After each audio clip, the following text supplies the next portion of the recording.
Okay ஆன பிறகு நீங்க சொல்லி நீ என்னோட சின்ன பையன் சாரி நீ ஏமாத்தி லவ் பண்ணிட்ட அப்படின்னு சொல்லியிருந்தாங்கன்னா சொன்னேங்க சார். சொல்லியும் 2 மாசம் என் பின்னாடி அலைஞ்சாங்க சார். மாமியார் தான் என்ன ஃபர்ஸ்ட் லவ் பண்ணாங்க. என்னங்க புதுசா இருக்கு. அந்த பொண்ணு உங்களுக்கு பிடிச்சிருக்குன்னு சொல்லிட்டீங்களா அதுக்கு மேல? நம்ம எல்லாரும் தான் சார் சொல்லுவோம். டேய் என்னடா சுத்தி முத்தி இங்க வர்ற? சோ உங்களுக்கும் உங்கள் கணவருக்கும் என்ன வயசு வித்தியாசம்? 6.5 years. எது? அதுக்காகாம போறாஜா போ.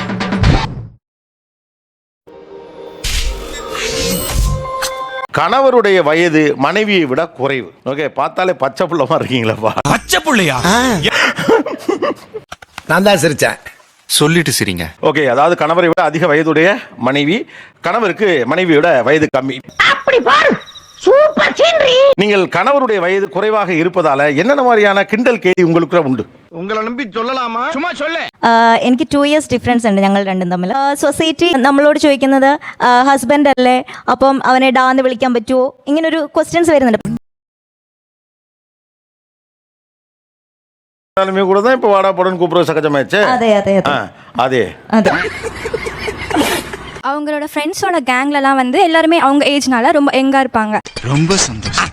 ஸோ நான் ஈஸியாக வந்து அவங்கள கிண்டல் பண்ணுவேன். என்னடா இப்படி பண்ணுறீங்க அப்படி சொல்லிட்டு அவங்கள கிண்டல் பண்ணுவேன். அதாவது அவரை விட்டு ஃப்ரெண்ட்ஸ் கேங்கே வாடா போடா எல்லாரையும் கலாய்க்கிறது. நெஞ்சமெல்லாம் பொண்ணா இருக்கு தம்பி, மறக்க முடியல. உங்களுக்கு அவருக்கு எவ்வளவு வயசு வித்தியாசம்? 2 years. நாங்க 2 பேரும் எம்எஸ்சி கிளாஸ்மேட்ஸ். நான் எம்ஃபில் கண்டினியூ பண்ணினேன். அவர் வந்து பாம்பேக்கு ஒர்க் பண்ணி போயிட்டாரு. மாமியார் தான் என்ன ஃபர்ஸ்ட் லவ் பண்ணாங்க. என்னங்க புதுசா இருக்கு. மாமியாருக்கு என்ன பிடிச்சு போச்சுன்னு சொல்லுவாங்க, கேள்விப்பட்டிருக்கேன். லவ் பண்ணாங்க அவங்க தான். என்னடா அது புது ட்ரெண்டா இருக்கு. ரெண்டு பேருக்கு என்ன வயசு வித்தியாசம்? 1.5 வயசு சார். கல்யாணம் பண்ணிட்டு ரெஜிஸ்டர் பண்ணுவோம் இல்லையா, அப்ளிகேஷன் எழுதும்போது தான் எனக்கு தெரியும் இவர் என்னோட சின்னவர்னு. அன்று நான் அதிர்ச்சி அடைந்தேன், மன உளைச்சலுக்கு ஆளானேன். இப்போ வந்து எனக்கு அடுத்த அடி சரியான அடி. ஐயோ அடுத்த பிரச்சனையா, இப்பதானடா போராடி கல்யாணம் பண்ணேன், திரும்ப ஃபர்ஸ்ட்ல இருந்தா அப்படின்னு ஒரு பயம் வந்துருச்சு. என்னது மறுபடியும் முதல்ல இருந்தா? அப்புறம் அம்மா கிட்ட மட்டும் ஃபர்ஸ்ட் சொன்னேன், சரி விடு எதையோ பார்த்துட்டோம், இதுவா அடுத்ததையும் பார்க்கலாம் அப்படின்ட்டாங்க அம்மா. சார் எனக்கும் என் ஹஸ்பண்ட்க்கும் 2 months தான் டிஃபரன்ஸ். 2 months. ஆனா அதுக்கே வந்து கல்யாணம் முடிஞ்ச புதுசுல எனக்கு ஆள்ல வில்லுன்னு கேட்பான் சார். எப்படி லவ் மேரேஜா அரேஞ்ச் மேரேஜா? லவ் மேரேஜ் தாங்க சார். என்ன வந்து ப்ரொபோஸ் பண்ணும்போது இவன் ஐடி கார்டு கூட போடாம வந்தாங்க சார். இதெல்லாம் எப்படினே? எல்லாம் தொலைநோக்கு பார்வையோட போகணும்டா. ஏங்க ப்ரொபோஸ் பண்றப்ப ஐடி கார்டா போட்டு வருவானுங்க? இல்ல சார், நான் நிறைய வாட்டி கேட்டிருக்கேன். இன்னொன்னு சார், அவன் டிப்ளமோ முடிச்சிட்டு வந்ததுனால அவன் ஃபர்ஸ்ட் இயர்ல இருந்தா, நான் செகண்ட் இயர்ல இருந்தேன். காலேஜ்லயும் நான் தான் சீனியர்ல இருந்தேன். உன்னை நினைச்சா எனக்கு ரொம்ப பெருமையா இருக்கியா? ஏப்பா இப்படி அவர் ஃபர்ஸ்ட் இயர் படிக்கிறப்ப உங்களுக்கு ப்ரொபோஸ் பண்றப்ப நீங்க ஒத்துக்கிட்டீங்க? இல்ல சார், என்எஸ்எஸ் கேம்ப்ல தான் மீட் பண்ணோம். அவன் வந்துட்டு என்கிட்ட பேசும்போது நான் வந்து டிப்ளமோ படிச்சிருக்கேன், அதனால நான் வந்து ஃபர்ஸ்ட் இயர்ல இருக்கேன் அப்படிலாம் விட்டு போட்டு என்கிட்ட பேசுவான் சார். எல்லாம் மேம் பேசணும், அப்படியே வாழைப்பழம் மாதிரி பேசுவான் மேம். இவன் பேசுறத பார்த்தா எப்படியா பட்டவங்கள தான் விந்துருவாங்க, பேசியே கவர் பண்ணுவான் மேம் இவன். ஆனா உங்களுக்கு முன்னாலே தெரியுமா உங்களோட அவங்க மூத்தவங்க? அதனால தான் சார் ஐடி கார்டு போடல. என்ன ஒரு புத்திசாலித்தனம். ஏன்னா ஐடி கார்டில் வந்துட்டு டேட் ஆஃப் பர்த் இருக்கும்ல, ஸோ அதை பார்த்து கண்டுபிடிச்சிருவாங்க. அதான் பிரில்லியன்ட் பிளான். ஓகே ஆன பிறகு நீங்க சொல்லி நீ என்னோட சின்ன பையன் சாரி நீ ஏமாத்தி லவ் பண்ணிட்ட அப்படின்னு சொல்லியிருந்தாங்கன்னா? சொன்னேங்க சார். சொல்லியும் 2 மாசம் என் பின்னாடி அலைஞ்சாங்க சார். வெக்கமா இல்ல? என்ன வெக்கம்? சச்சின் டெண்டுல்கர் வந்து இருக்காங்க, அவங்களாம் நல்லா வாழ்றியா, ஏன் நம்மளும் வாழ்ந்து காட்டுவோம் அப்படின்னு சொன்னாங்க சார். இது யாருமே சொல்லாத மேட்டரா இருக்கு. ஆனா சச்சின் எவ்வளவு பெரிய மனுஷன், 100 செஞ்சுரி செட்ட ஒரு ஆளை ஆவுன்னா இதுக்கு தான் எக்ஸாம்பிளுக்கு இருக்கிறாங்க. கௌரவம் கௌரவம்னு என் கௌரவத்தையே ஆரம்பிச்சிட்டீங்களா? அதுக்கப்புறம் எப்படி கன்வின்ஸ் ஆனீங்க? எனக்கு புரியல. சின்ன பையனாச்சே. ஃப்ரெண்டு வந்து உடம்ப மெயின்டைன் பண்ணிக்கோ, நீயும் சின்ன புள்ள மாதிரி இருக்க மாதிரி காமிச்சுக்கோ, அதெல்லாம் தெரியாது யார்ட்டையும் சொல்லாத. பூட்டி வச்சிருந்த என் குடும்ப ரகசியத்தை உன்கிட்ட சொல்லியிருக்கேன், இது நமக்குள்ளதான் இருக்கணும். பட் எப்படி வீட்டுல ஒத்துக்கிட்டாங்க? வீட்டுல சொன்னாங்க சார். என்ன தெரியுமா சொன்னாங்க, 2 மாச குழந்தையா நீ இருக்கும்போது தான் அவன் பிறந்திருக்கான், உனக்கு ஒரு மாதிரி இல்லையான்னு கேட்டாங்க சார் எங்க அம்மா.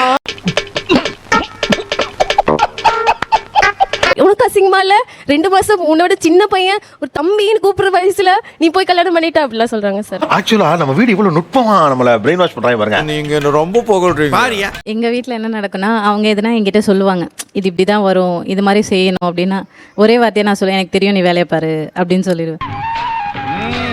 பழைய செட்டா இருந்தாலும் பாதுகாப்பா வச்சிருப்போம்ல. அவங்களை கிண்டல் பண்ணணும்ன்றதுக்காக அப்படி அதுக்காகவே சொல்றது. எத்தனை வயசு மொத்தம்? 3. லவ் மேரேஜ் தான். அது லவ் மேரேஜ்னு சொல்ல முடியாது சார்.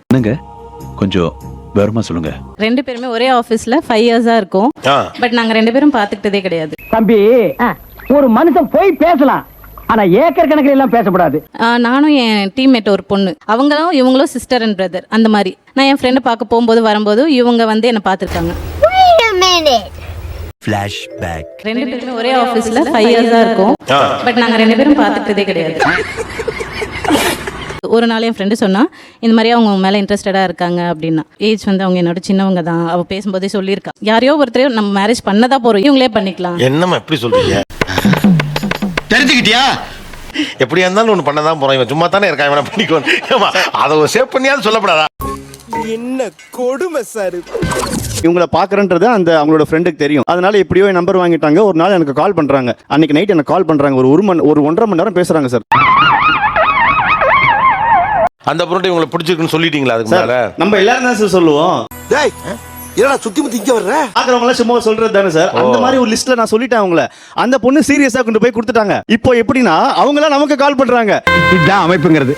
நேத்துக்கு தான் ஜோசியம் பார்த்தேன், தேடி வந்து அமைது பாத்தியா? இதுக்கெல்லாம் ஒரு குடுப்பன வேணும்பா. ஒரு 1.5 மணி நேரம் பேசுனது என்ன பேசுனாங்கன்னு மறந்துட்டேன் சார். அவங்க பேச்சு ரொம்ப நிதானம் சார், தெளிவா பேசுறாங்க. ஸ்டே அந்த கால் கிளைமேக்ஸ்ல சார் அப்பதான் சொல்றாங்க, என்ன நான் உன்னை விட 3 வயசு பெரியவங்க அப்படின்றாங்க. கபால் ஆயிடுச்சு எனக்கு. அட பாவிகளா, வாயில சுவிட்ட வச்சு வெடிய அடியில வச்சிட்டீங்களா? இவ்வளவு நேரம் பேசிட்டு இருந்தாலும் அந்த ஒரு பாயிண்ட் தான் சார் மைண்டுக்கே ஏறுது. சரி ஓகே பாத்துக்கலாம் எல்லாருக்கும் சரி சரின்னு சொல்லிட்டு இந்த பாயிண்ட் வந்தானே எப்படி சார் கட் பண்ண முடியும் நம்ம அப்ரோட்டா? அம்புட்டு நல்லவனடா நீ. 1.5 மணி நேரம் பேசிட்டல, அந்த காலுக்கு நான் உண்மையா இருக்கணும்ல. உலகத்துல இந்த போன் காலுக்கு உண்மையா இருக்கணும்னு ஒரு டயலாக் சொன்ன தம்பி இந்த தம்பி தான். எனக்கு தற்புகழ்ச்சி எல்லாம் பிடிக்காது. சோ உங்களுக்கும் உங்கள் கணவருக்கும் என்ன வயசு வித்தியாசம்? 6.5 years. எது அதுக்காக போறாங்க. டேட் பண்ணும்போது தெரியுமா உங்களை விட ஒரு சின்னவர்? போய் சொன்னா அவன். போய் சொன்னாரா? நாம நல்லா ஏமாந்துட்டோம். 3வது எறும்பு போய் சொல்லிச்சா? அவன் சொல்லும் போது ஏதோ சின்ன பையனா இருக்குமா அப்படின்னு நினைச்சிட்டு இருந்தேன். அப்புறம் ஒரு பாயிண்ட்ல வந்துட்டு ஏன் ஆதார் கார்டு காமி அப்படின்ட்டேன். இட் வாஸ் லைக் ஆதார் கார்டுலயே வந்து எங்க அப்பா ஏதோ ஃபோர்ஜரி பண்ணி எனக்கு வாங்கி கொடுத்துருக்காரு. அது வேற நான் நம்பிட்டேன்.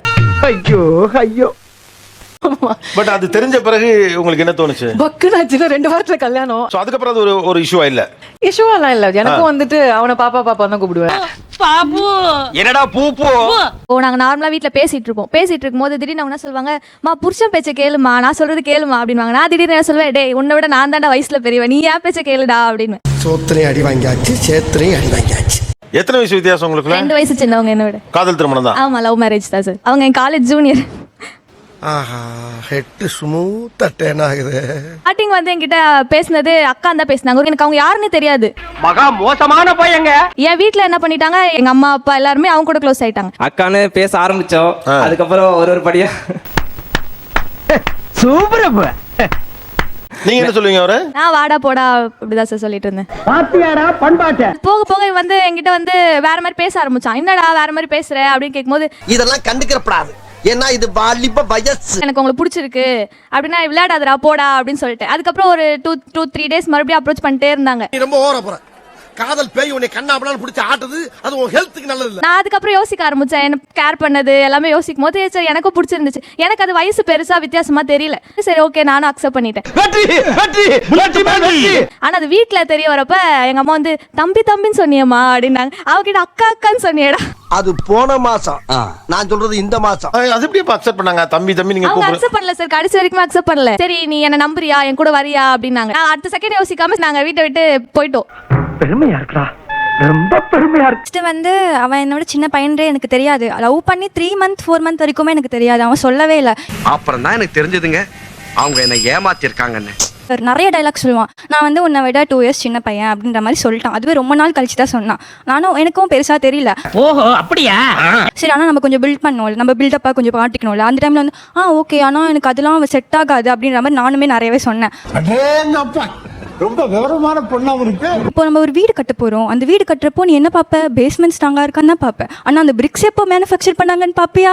பார்க்க மாட்டல. அடேங்கப்பா, இது டெல்லி வரைக்கும் பேசண்டா. நம்ம ரெண்டுக்குள்ள இருக்க கம்ஃபர்ட்டும் கோஆர்டினேஷனும் சப்போர்ட் அது மட்டும் தான் பார்க்கணும். அந்த ரிலேஷன்ஷிப் வந்து பில்ட் ஆகாது. இது ஒரு எக்ஸாம்பிள் நீ சொல்லிருக்க, அதுக்கு அந்த பொண்ணு ஒத்துக்கிட்டு இருக்கு பாரு. ஆனா உங்களுக்கு தெரியுமா அந்த பொண்ணு உள்ள மூத்தவங்கன்னு? தெரியும் சார். மேனேஜ் பண்ணிடலாம் அப்படின்னு நினைச்சது. காலேஜ் படிக்கிறப்போயா? இதுக்கு பேர் எங்க அப்பத்தா சொல்லுவோம் அடிக்கடி, இதெல்லாம் தாண்டா பேராண்டி கால கொடுமை. ஒரு ஆசையா பாக்குறீங்க, இந்த பொண்ணு பிடிச்சிருக்கு அப்படின்னு அந்த பொண்ணோட ஃபைலை செக் பண்றப்ப பார்த்தா அவங்க 2 வயசு மூத்தவங்க. அப்ப எப்படி இருந்தது? அத வேற ஞாபகப்படுத்திட்டீங்க. நெஞ்சமெல்லாம் பொண்ணா இருக்கு தம்பி, மறக்க முடியல. ஷாக்கிங்கா தான் இருந்தது. சரி சிம்பு ஃபேன் வேற, வெண்ணை தாண்டி ஒரு டைலாக்லாம் போட்டுடலாம் பண்றது முள்ள மாதிரி தானோ, ஆனா மூஞ்ச மட்டும் கேலண்டர் வர முருகன் போட்ட மாதிரி சிச்சா மாதிரியே வச்சிரு. எப்படி? நானுமே வந்து சிம்பு ஃபேன்ஸ். சோ எனக்குமே ஆனா வந்து சிம்புக்கு இப்படி ஒரு சோதனை வந்திருக்க வேண்டியது இல்ல. ஐயோ இவங்கனால எனக்கு என்னைக்கு பைத்தியம் முடிக்க போகுது தெரியல. நாங்க வந்து லவ் அட் ஃபர்ஸ்ட் சைட் தான் சார். பார்த்த உடனே எனக்கு வந்து லவ் வந்துச்சு. உடனே வந்து ஒரு 3 daysல வந்து ப்ரப்போஸ் பண்ணிட்டாங்க. நான் வந்து ஒரு 10 days கழிச்சு ஓகே அப்படி சொல்லிட்டேன். நல்லா இருப்படா போடா. உன்னெல்லாம் ஒண்ணும் பண்ண முடியாது. வயதில் மூத்த பொண்ணை நீங்க கல்யாணம் பண்ணிருக்கீங்க. எங்கெல்லாம் இவங்க ஏஜ்ல கொஞ்சம் கூட இருக்கிறதுனாலே பாசியா பிஹேவ் பண்றாங்க. பல இருக்குதே, எதை சொல்றது? 24 வருஷமா எனக்கு தோசை தான் சார் ரொம்ப பிடிக்கும். தோசை பூரி அதான் சார். நான் தோசை சாப்பிட்டு ரொம்ப நாள் ஆச்சு சார். அம்மாளா நீயே? ஆமாண்ணே. அட பாவமே. தோசைனா நிக்கணுமா ஊத்தணுமா எடுக்கணுமா இவ்வளவு வேலையா சார். இட்லினா மூடி வச்சா எடுத்துட்டா உடனே தட்டில் வச்சிடலாம். அது கல்யாணம் ஆனதுல இருந்து இட்லி தான். பாவம், யாருக்குமே இந்த நிலைமை வரக்கூடாது. அந்த வயசுல மூத்தவன்றத நான் சொல்றதை தான் நீ கேட்கணும் அப்படின்றத அவங்க கண்டிப்பா சொல்லுவாங்க. அதுக்கு தகுந்த மாதிரி ஒரு சுச்சுவேஷன் அமைது சார்.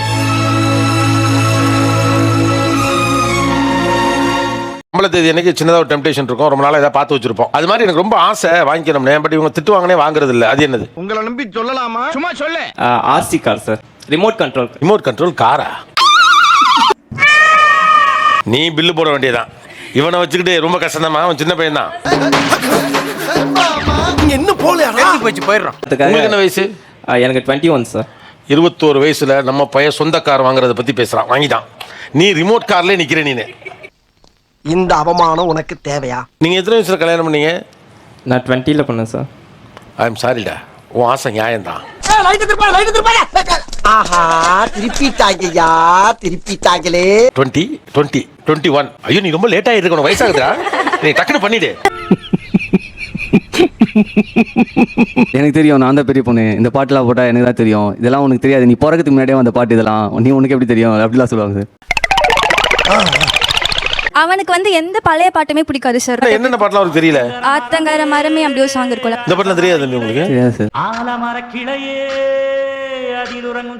எனக்கு பாட்டு வைக்கிறதுல கார்ல போறப்போ இந்த மாதிரி சாங்ஸ்லாம் கேட்கணும்னு ஆசையா இருக்கும். ஆனா இவனை லவ் பண்ணதுல இருந்து அந்த சாங்ஸே என்னால கேட்க முடியாது. ரூம்ல அவன் படுற கஷ்டத்தை பார்த்தா ரொம்ப பாவமா இருக்குப்பா. அந்த பேச்சுலர் லைஃப் அந்த ஃபீல் எனக்கு இல்ல.